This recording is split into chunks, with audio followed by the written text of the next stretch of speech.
Law of attraction വാസ്തവത്തിലുള്ള ഒന്നാണോ അതോ വെറും കെട്ടുകഥയോ? ഇതുമായി ബന്ധപ്പെട്ട നിങ്ങളുടെ ജീവിതത്തിൽ തന്നെ മാറ്റിമറിക്കാൻ സാധ്യതയുള്ള ഫാക്ട്സ് ആണ് നമ്മളിന്ന് കാണാൻ പോകുന്നത്. ആകർഷണത്തിൻ്റെ നിയമവുമായി ബന്ധപ്പെട്ട കാര്യങ്ങൾ. Number 1 myth, number 2 science, number 3 reality തുടങ്ങിയ 3 ഭാഗങ്ങളിലൂടെ നമുക്ക് മനസ്സിലാക്കാം. വാസ്തവത്തിൽ ലോ ഓഫ് അട്രാക്ഷൻ എന്താണെന്ന് ആദ്യം മനസ്സിലാക്കാം. Part 1 the myth. Theoretically law of attraction പറയുന്നത് എന്തെന്നാൽ, നമ്മൾ ജീവിതത്തിൽ എന്തിനാണോ ഫോക്കസ് ചെയ്യുന്നത് അതിനായിരിക്കും നാം നമ്മുടെ ജീവിതത്തിലേക്ക് ആകർഷിക്കുന്നത് എന്നാണ്. ഉദാഹരണമായി നിങ്ങൾക്ക് നിങ്ങളുടെ ലക്ഷ്യങ്ങളെ പരിഗണിക്കാം. പണക്കാരാകുന്നതിനെ പറ്റി സ്വപ്നം കാണുകയാണെങ്കിൽ നിങ്ങൾ തീർച്ചയായും ഒരു ദിവസം അങ്ങനെ ആകുന്നതാണ്. ആരോഗ്യം ലക്ഷ്യമാക്കുന്നവർക്ക് ആരോഗ്യമുള്ള ജീവിത രീതി ലഭിക്കുന്നതാണ് തുടങ്ങിയവയാണ് ഇതുകൊണ്ട് ഉദ്ദേശിക്കുന്നത്. സാധാരണ ഒരാൾക്ക് ഇത് വിശ്വസിക്കുക എന്നത് വളരെയധികം ബുദ്ധിമുട്ടായ ഒന്നായിരിക്കും. കാരണം ചിന്തകൾ കൊണ്ട് ജീവിതം പണിയുക എന്നതാണ് ലോ ഓഫ് അട്രാക്ഷൻ്റെ ഇന്നത്തെ നിർവചനം. എന്നാൽ ഈ ചിന്തയും ജീവിതവും തമ്മിലുള്ള ബന്ധം പഴയ കാലത്ത് തന്നെ ഉണ്ടായതാണ്. മനസ്സാണ് നമ്മുടെ ജീവിതത്തെ ഉണ്ടാക്കുന്നത് എന്ന് ബുദ്ധമതം പറയുന്നു. അതായത് മനസ്സിൻ്റെ നിയന്ത്രണം കയ്യിലുള്ള ഒരാൾക്ക് തൻ്റെ ജീവിതത്തെ നിയന്ത്രിക്കാനാകും എന്നാണ് ബുദ്ധമതം പറയുന്നത്. ഹിന്ദുമതത്തിൽ നമ്മുടെ ചിന്തകളും ഉദ്ദേശങ്ങളുമാണ് നമ്മുടെ ജീവിത ലക്ഷ്യം നിർവചിക്കുന്നതെന്ന് പറയുന്നു. ഇതുപോലെ ലൗ ട്സു പറഞ്ഞ കാര്യമാണ് ചിന്തകളിൽ ശ്രദ്ധ ചെലുത്തുക. കാരണം അത് നിങ്ങളുടെ വാക്കുകളായി മാറുന്നു. നിങ്ങളുടെ വാക്കുകൾ പ്രവൃത്തിയായും പ്രവൃത്തികൾ ശീലങ്ങളായും മാറുന്നു. ഈ ശീലങ്ങളാണ് നിങ്ങളുടെ സ്വഭാവമായി മാറുന്നത്. നിങ്ങളുടെ സ്വഭാവമാണ് അവസാനം നിങ്ങളെ നിങ്ങളുടെ വിധിയിലേക്ക് നയിക്കുന്നത് എന്ന്. പുരാതന ഈജിപ്തിലും ഗ്രീസിലുമാണ് ലോ ഓഫ് അട്രാക്ഷൻ്റെ അടിസ്ഥാനം കാണാൻ സാധിക്കുന്നത്. അവിടെ ഹെർമറ്റിസം തൻ്റെ തത്വങ്ങൾക്ക് വളരെയധികം പ്രാധാന്യം നൽകിയിരുന്നു. ദ ക്യാബിലിയോൺ എന്ന പുസ്തകത്തിൽ ദൈവം പ്രധാനമായും 7 പ്രിൻസിപ്പിളിനെ പറ്റി പറഞ്ഞതായി എഴുതിയിട്ടുണ്ട്. അതിലൊന്നാണ് പ്രിൻസിപ്പിൾ ഓഫ് മെന്റലിസം എന്നത്. സർവവും മനസ്സാണ് എന്നാണ് ഇതിൽ പറഞ്ഞിരിക്കുന്നത്. ഇതിൽ നിന്നുമാണ് നമ്മുടെ മനസ്സിന് നമ്മുടെ വിധിയെ സ്വാധീനിക്കാനുള്ള കഴിവുണ്ടെന്ന ആശയം രൂപപ്പെട്ടു വന്നത്. Phineas Quimby, Ralph Waldo Emerson, William Walker Atkinson തുടങ്ങിയവർ ഈ ചിന്താഗതിയെ വളരെയധികം പ്രൊമോട്ട് ചെയ്തിരുന്നു. ഇവരെല്ലാം തന്നെ നമ്മുടെ മനസ്സിന് ഹീലിംഗ് പവേഴ്സ് ഉണ്ടെന്ന് വിശ്വസിച്ചിരുന്നു. ഇതിൽ വില്യം വോക്കർ അറ്റിങ്സ്റ്റൺ ആണ് ആദ്യമായി ലോ ഓഫ് അട്രാക്ഷനെ പറ്റി പറഞ്ഞത്. 19-ാം നൂറ്റാണ്ടിൽ തുടങ്ങിയ ഈ ആശയം 20-ാം നൂറ്റാണ്ടിൽ കൂടുതൽ പ്രാധാന്യം നേടാൻ തുടങ്ങി. ശക്തമായി ആഗ്രഹിക്കുന്നത് നേടിത്തരാനുള്ള കഴിവ് ചിന്തകൾ കൊണ്ടുവന്ന രൂപമാറ്റം ലോ ഓഫ് അട്രാക്ഷന് ലഭിക്കുന്നത് 20-ാം നൂറ്റാണ്ടിലാണ്. 21-ാം നൂറ്റാണ്ടിൽ ഈ ആശയം കൂടുതൽ വിപുലമായത് റോണ്ട ബൈറൻ 2006 എഴുതി പ്രസിദ്ധീകരിച്ച ദ സീക്രട്ട് എന്ന പുസ്തകത്തിലൂടെയാണ്. ഈ പുസ്തകത്തിലൂടെയാണ് ലോകത്തിലെ മുക്കിലും മൂലയിലും ആകർഷണത്തിന്റെ തത്വം പ്രസിദ്ധമായത്. ബോബ് പ്രോക്ടർ ഇത് മറ്റുള്ളവർക്കൊക്കെ പഠിപ്പിച്ചു കൊടുക്കാൻ തുടങ്ങി. ഓഫ്ര വിൻഫ്രെ അവരുടെ TV പരിപാടിയിലൂടെ ഇതിനെ കൂടുതൽ പോപ്പുലറൈസ് ചെയ്യുകയും ചെയ്തു. എന്നാൽ ഇതിൻ്റെ നെഗറ്റീവ് എഫക്റ്റും പതിയെ പുറത്തു വരാൻ തുടങ്ങി. ഈ പുസ്തകത്തിലും ഒപ്ര വിൻഫ്രിയുടെ TV പരിപാടിയിലും ഇൻഫ്ലുവൻസായി കിം ടിൻകാം എന്ന സ്ത്രീ അവരുടെ ബ്രസ്റ്റ് ക്യാൻസറിനുള്ള ചികിത്സ വേണ്ടെന്ന് വയ്ക്കുകയുണ്ടായി. അവർ അവരുടെ ചിന്താഗതിയിൽ ഉറച്ചു വിശ്വസിക്കുകയും അതിലൂടെ അവർക്ക് രോഗമുക്തി ഉണ്ടാകുമെന്ന് കരുതുകയും ചെയ്തു. എന്നാൽ 2010 അവർ ബ്രസ്റ്റ് ക്യാൻസർ കാരണം മരിക്കുകയുണ്ടായി. നമ്മൾ കാണുന്നതും കേൾക്കുന്നതും വാസ്തവത്തിലുള്ള ആകർഷണത്തിൻ്റെ തത്വം തന്നെയാണെന്ന് വിശ്വസിക്കുന്നത് വലിയ മണ്ടത്തരമാണ്. ഇതിന് പിന്നിലെ ശാസ്ത്രം എന്താണെന്ന് മനസ്സിലാക്കേണ്ടത് അത്യാവശ്യമായ ഒന്നാണ്. നമുക്ക് സയൻറ്റിഫിക് ഡിസ്ക്രിപ്ഷനിലേക്ക് കടക്കാം.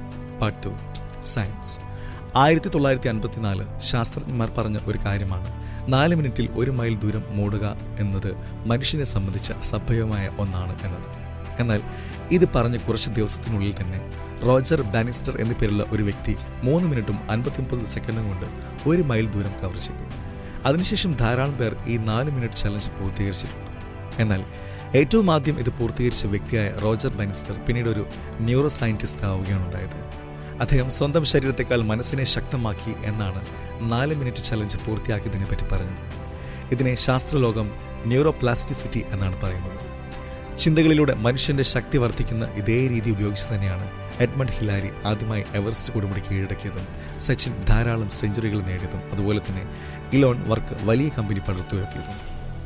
വാൾട്ട് ഡിസ്നി മരണക്കിടക്കയിലായിരിക്കുന്ന സമയത്ത് അദ്ദേഹത്തെ കാണാൻ ചെന്ന ഒരു റിപ്പോർട്ടർ അദ്ദേഹത്തോട് ചോദിച്ചതാണ്, ഇപ്പോൾ പണിതുകൊണ്ടിരിക്കുന്ന ഡിസ്നി തീം പാർക്ക് താങ്കൾക്ക് കാണാൻ സാധിക്കില്ല എന്നോർത്ത് വിഷമമുണ്ടോ എന്ന്. എന്നാൽ അതിന് അദ്ദേഹം കൊടുത്ത മറുപടി, ഞാൻ ആദ്യം അത് കണ്ടില്ലായിരുന്നെങ്കിൽ നിങ്ങൾക്കൊന്നും ഒരിക്കലും അത് കാണാൻ സാധിക്കില്ലായിരുന്നു എന്നതായിരുന്നു. നമ്മുടെ ബ്രെയിനിന് ഇമാജിനും റിയാലിറ്റിയും തമ്മിലുള്ള വ്യത്യാസം മനസ്സിലാക്കാൻ സാധിക്കില്ല എന്ന കാര്യം തെളിയിക്കുന്നതിനായി പല പഠനങ്ങളും നടന്നിട്ടുണ്ട്. അതിൽ പലതും ഈ കാര്യം ശരിയാണെന്ന് പറയുന്നുമുണ്ട്. ലോ ഓഫ് അട്രാക്ഷൻ ഇതേ നിയമത്തിൻ്റെ അടിസ്ഥാനത്തിലാണ് പ്രവർത്തിക്കുന്നത്. നിങ്ങളുടെ കാര്യത്തെപ്പറ്റി മനസ്സിൽ സങ്കല്പിക്കുന്നതിലൂടെയും അതിനെപ്പറ്റി ചിന്തിക്കുന്നതിലൂടെയും ആ കാര്യം ചെയ്യാനുള്ള നിങ്ങളുടെ കഴിവ് വർദ്ധിക്കുന്നു. അതിലൂടെ നിങ്ങളുടെ റിസൾട്ടും മികച്ചതാകുന്നു. Imagination is greater than knowledge എന്ന് ആൽബർട്ട് ഐൻസ്റ്റീൻ പറഞ്ഞതും ഇതുകൊണ്ടാണ്. അതായത് ലോ ഓഫ് അട്രാക്ഷൻ എന്ന് പറയുന്നത് വാസ്തവത്തിൽ നിങ്ങളുടെ ബ്രെയിനിൻ്റെ ന്യൂറോ പ്ലാസ്റ്റിസിറ്റിയുടെ എബിലിറ്റി തന്നെയാണ്. ഇതിനെയാണ് മാനിഫെസ്റ്റേഷൻ, എനർജി, വൈബ്രേഷൻ, മാജിക് എന്നൊക്കെയുള്ള പേര് പറഞ്ഞ് ആളുകൾ നിങ്ങളുടെ മുന്നിലെത്തിച്ച് കച്ചവടമാക്കുന്നത്. വാസ്തവത്തിൽ ഇത് മാജിക് ഒന്നുമല്ല, പകരം ഹാർഡ് കോർ സയൻസ് ആണ്. ലോ ഓഫ് അട്രാക്ഷൻ പ്രാക്ടിക്കലി എങ്ങനെ ഉപയോഗിക്കാം എന്ന് നമുക്കിനി കാണാം. ലോ ഓഫ് അട്രാക്ഷനെയും ലോ ഓഫ് ആക്ഷനെയും കൂട്ടി യോജിപ്പിച്ച് നിങ്ങളുടെ ന്യൂറോ പ്ലാസ്റ്റിസിറ്റി വർദ്ധിപ്പിക്കാനാണ് നിങ്ങൾ ശ്രമിക്കുന്നതെങ്കിൽ ഇനി പറയാൻ പോകുന്ന 3 സ്റ്റെപ്പ് ഫോളോ ചെയ്യുക. Number 1, instill belief. ആകർഷണ നിയമം ഉപയോഗിച്ച് നിങ്ങൾക്ക് നിങ്ങളുടെ രോഗം മാറ്റാനോ മാസിലേക്ക് പോകാനോ സൂപ്പർമാൻ ആകാനോ ഒന്നും സാധിക്കില്ല. ഇത് നിങ്ങൾക്കറിയാം എന്ന് ഞാൻ വിശ്വസിക്കുന്നു. എന്നാൽ നിങ്ങൾ ജീവിതത്തിൽ നേടാൻ ആഗ്രഹിക്കുന്ന കാര്യങ്ങൾ നിങ്ങൾക്ക് ചെയ്യാൻ കഴിയുമെന്ന് നിങ്ങൾ ഉറച്ചു വിശ്വസിക്കണം. ഇതിനുശേഷം രണ്ടാമതായി നിങ്ങൾ ചെയ്യേണ്ട കാര്യമാണ് ഫീഡ് യുവർ ബ്രെയിൻ. നിങ്ങൾ നേടാൻ ആഗ്രഹിക്കുന്ന കാര്യങ്ങൾ എന്തൊക്കെയാണെന്നതിനെപ്പറ്റി നിങ്ങൾ വീണ്ടും വീണ്ടും ചിന്തിക്കുക. നിങ്ങളുടെ മനസ്സിലെ ലക്ഷ്യങ്ങൾ എന്തൊക്കെയാണ്, അതെങ്ങനെയൊക്കെ നേടാം എന്നതിനെപ്പറ്റിയുള്ള കൃത്യമായ ഒരു ഔട്ട്ലൈൻ ഉണ്ടാക്കുക. അതിനെപ്പറ്റി തന്നെ നിങ്ങൾ ആലോചിക്കുക. ഇത് മനസ്സിനെ എന്തു വന്നാലും ലക്ഷ്യം നേടണം എന്ന സമ്മർദ്ദത്തിൽ ആഴ്ത്തുകയും അത് നിങ്ങളുടെ റിസൾട്ടിൽ കാണാൻ സാധിക്കും. നിങ്ങളുടെ ചിന്തകൾ ലക്ഷ്യത്തെ ചുറ്റിപ്പറ്റിയാകുമ്പോൾ നിങ്ങളുടെ മനസ്സ് തന്നെ അത് നേടാനുള്ള പല വഴികളും നിങ്ങൾക്ക് കാണിച്ചു തരുന്നതാണ്.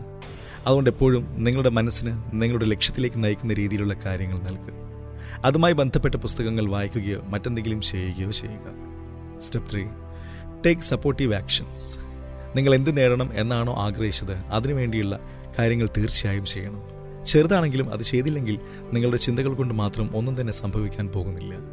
ലക്ഷ്യം നേടാനായി അതുമായി ബന്ധപ്പെട്ട കാര്യങ്ങൾ കൃത്യമായി ചെയ്യുക. അതായത് ലോ ഓഫ് അട്രാക്ഷൻ നിങ്ങൾക്ക് ലക്ഷ്യങ്ങൾ നേടാനുള്ള മാർഗങ്ങൾ മാത്രമാണ് നൽകുക. വാസ്തവത്തിൽ നിങ്ങളുടെ പ്രവൃത്തിയിലൂടെ മാത്രമേ നിങ്ങൾക്ക് ലക്ഷ്യങ്ങൾ നേടാൻ സാധിക്കുകയുള്ളൂ.